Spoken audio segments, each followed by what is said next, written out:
দেৰগাঁৱত পুনৰ ২৪টাতকৈও অধিক চোৰাং কুকুৰ উদ্ধাৰ সেই থানাত থকা কুকুৰসমূহক দিন ৰাতি একাকাৰ কৰি গোলাঘাটৰ স্বেচ্ছাসেৱী সংগঠন প্ৰাপ্তি ফাউণ্ডেশ্যনে খাদ্যৰ যোগান ধৰিছে লগতে আজি আহি উপস্থিত হয়হি বোকাখাটৰ এগৰাকী জীৱপ্ৰেমী যুৱতী মধুমিতা গগৈ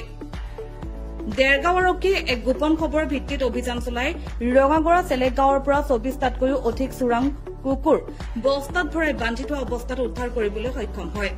জানিব পৰা মতে আৰক্ষীয়ে অভিযানৰ সময়ত এই চুৰিকাণ্ডৰ লগত জড়িত NL07EA 7341 নম্বৰৰ এখন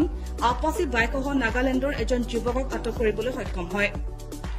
সম্প্ৰতি কুকুৰকেইটা দেৰগাঁও থানাৰ চৌহদতে ৰখা হৈছে আৰু যদি কোনো কুকুৰৰ গৃহস্থ ওলাই সমঝাই দিয়া হ'ব কুকুৰসমূহক অন্যথা বেচৰকাৰী সংস্থা গোলাঘাটৰ প্ৰাপ্তি ফাউণ্ডেশ্যনক হস্তান্তৰ কৰা হ'ব বুলি জানিবলৈ দিয়ে দেৰগাঁও আৰক্ষীয়ে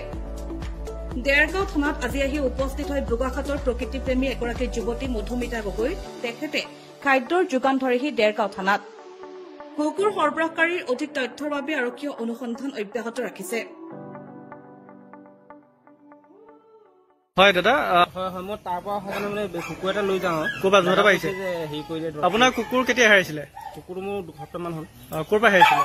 ঘৰৰ পৰা হেৰাইছিলে কোন জেগাত ঘৰ বাগানৰ পৰা হেৰাইছিলে কোন জেগা পূৰ্ণিমাটি আপোনাৰ নামটো মোৰ নাম জানটো বাউৰী দেৰগাঁও আৰক্ষীয়ে যে কুকুৰখিনি উদ্ধাৰ কৰিছে তো তেওঁলোকক কি ক'ব ধন্যবাদ জনাব কিন্তু মোৰ নিজৰ নাপালো কিন্তু বেলেগ এটা কুকুৰ আশ্ৰয় দিবলৈ লৈ গৈছে ভাল লাগিছে